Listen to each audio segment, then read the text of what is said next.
અરે તમને હવે કોણ સમજાવશે? તારો બાપ આટલી ઉંમરમાં ચોરી કરો છો? તમારા કોઈ મા બાપ છે કે નહીં? ઘણા લોકો એવા હોય છે કે ભગવાને જ તેમનામાં કોઈ ઉણપ રાખી હોય છે, જેના કારણે તેમણે લોકોના હાસ્યનો ભોગ બનવું પડે છે. તેમની જન્મજાત ખામીને કારણે તેમને જીવનમાં કેટલી મુશ્કેલીઓનો સામનો કરવો પડે છે. તમે ક્યારેય વિચાર્યું છે કે જો તમારી ઉણપ હાંસીનું પાત્ર બને ત્યારે કેટલી પીડા થાય છે? પણ એ ખામીને ખૂબીમાં બદલનારા લોકો પણ દુનિયામાં છે અને આપણી ફિલ્મ ઇન્ડસ્ટ્રીમાં પણ છે. જેમની હાઇટ ઓછી હોય તેઓ હંમેશા લોકો માટે હાસ્યનું સાધન જ હોય છે એમ લોકો માને છે. પરંતુ ક્યારેય આ લોકોની માનસિક સ્થિતિ જાણવાની કોશિશ કરી છે? આપણી ફિલ્મોમાં પણ એક અભિનેતા છે જેમને પોતાની ઓછી હાઇટના કારણે કોમેડી ભૂમિકાઓ જ વધારે કરવા મળેલી, છતાં તેઓએ જીવનમાં હિંમત હાર્યા વિના સતત ફિલ્મોમાં કામ ચાલુ રાખ્યું અને એક સફળ અભિનેતા તરીકે ઉભરી આવેલા. એ અભિનેતા એટલે ઇન્દ્રવદન જયશંકર પુરોહિત. 250 જેટલી ફિલ્મોમાં અભિનય કર્યો હોવા છતાં આજે તેઓને કોઈ યાદ પણ નથી કરતું. નમસ્કાર મિત્રો, હું છું ગજ્જર નિલેશ અને આપ જોઈ રહ્યા છો અમારી યુટ્યુબ ચેનલ રિદ્ધિ સિને. આપે હજી સુધી અમારી ચેનલ સબસ્ક્રાઈબ ના કરી હોય તો કરી દો અને બાજુમાં આપેલા બેલ આઇકનને પણ દબાવી દો, જેથી અમારા આવનારા નવા વિડીયોના નોટિફિકેશન આપને તુરંત મળે. સાથે જ અમારા ફેસબુક પેજ અને ઇન્સ્ટાગ્રામ આઈડીને લાઇક કરવાનું ભૂલતા નહીં.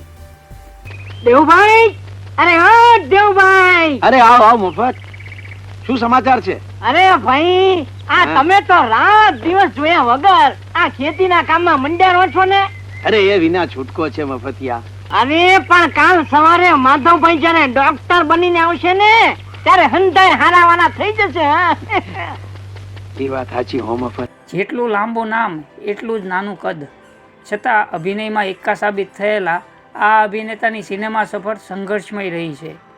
ઇન્દ્રવદન પુરોહિતનો જન્મ 1949માં ચાણોદ, ગુજરાતમાં થયેલો. સમય જતાં તેઓ વડોદરામાં ઘડિયાળી પોળના કોલા ખાડીમાં એક દાયકા સુધી રહ્યા હતા.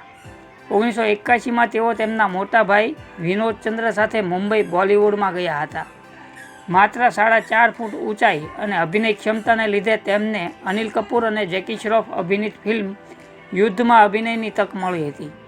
ત્યારબાદ તેમણે 150થી વધુ હિન્દી ફિલ્મોમાં અભિનય કર્યો હતો, જેમાં શિવા કા ઇન્સાફ, કાલા ધંધા ગોરે લોગ, વીરાના, સુरमा ભોપાલી, તूफान, आज का अर्जुन, दिल का क्या कसूर, गजब तमाशा, इंसाफ अपने लहू से, सनम हट जाई, કોઈ મિલ ગયા વગેરે. કોઈ મિલ ગયા ફિલ્મમાં ઇન્દ્રવદન પુરોહિતે જાદુનું પાત્ર ભજવેલું, જે તેમના નિધન બાદ જાણવા મળેલું. હિન્દી ફિલ્મોમાં સંઘર્ષ દરમિયાન જે ઇન્દ્રવદન પુરોહિતની ઓળખાણ રેખા સાથે થઈ, જેમનું કદ પણ એમના જેટલું જ હતું. બંનેએ એકબીજામાં પોતાના જીવનસાથી જોયા અને સાથે રહેવાની મંજૂરી પણ લીધી. લગ્ન કર્યા. સંતાન માટે જ્યારે સમય આવ્યો ત્યારે ઇન્દ્રવદન પુરોહિતે એમ કહીને નકારી કાઢેલું કે એમના સંતાનોમાં પણ ઓછી હાઇટની સમસ્યા થશે તો તેમના જેટલો સંઘર્ષ સંતાનોએ પણ કરવો પડશે, જેના કારણે તેમણે સંતાન પ્રાપ્તિ ન કરી. મોટો બહુ લાડકો છે ને એટલે મારે છાંયે છાંયે આવે છે. બહાર નીકળેલા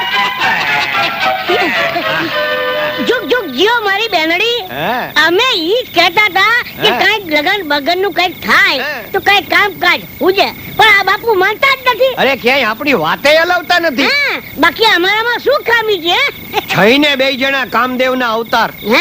વાત કરીએ તેમના પત્ની રેખાની તો તેમણે પણ કેટલીક ફિલ્મો જેવી કે તેજાબ, નંબરી આદમી, રંગ, તહેલકા વગેરે ફિલ્મોમાં અભિનય કર્યો છે. વડોદરામાં રહેતા તેમના ભત્રીજા વિપુલભાઈ પુરોહિત જણાવે છે કે બોલિવૂડે જ તેમને છોટુ દાદા તરીકે ઓળખ આપેલી. ફિલ્મો ઉપરાંત ટીવી સિરિયલોમાં પણ તેઓના અભિનયથી બાળકો મનોરંજિત થતા હતા, જેમાં હિન્દી સિરિયલ બાલવીર અને ગુજરાતી સિરિયલ માથાભારે મંજુલામાં તેમનો રોલ નોંધપાત્ર રહ્યો હતો. ગુજરાતી ફિલ્મોમાં તેમની કેરિયર ખાપરો ઝવેરી ફિલ્મથી શરૂ થયેલી. તેમની કેટલીક ગુજરાતી ફિલ્મોમાં ગંગાપુરની ગંગા, અમદાવાદનો રિક્ષાવાળો, મરદનો માંડવો, જનેતાના સોગંદ, સંપત્યાત જંપ, ઢોલા મારું, પાનેતરનો રંગ, મયુરનો માંડવો, પ્રીતનું પાનેતર વગેરે કેટલી ગુજરાતી ફિલ્મો છે જે તેમના અભિનયથી શોભે છે. મૂળ ગુજરાતી ફિલ્મોમાં વર્ષો સુધી અભિનેતા રમેશ મહેતાના જોડીદાર તરીકે ભૂમિકા ભજવતા ઇન્દ્રવદન પુરોહિતે 200 જેટલી ફિલ્મોમાં અભિનય કર્યો છે. તેમનું અવસાન મુંબઈમાં જ હૃદય રોગના હુમલાને કારણે 28 સપ્ટેમ્બર 2014ના રોજ થયેલું.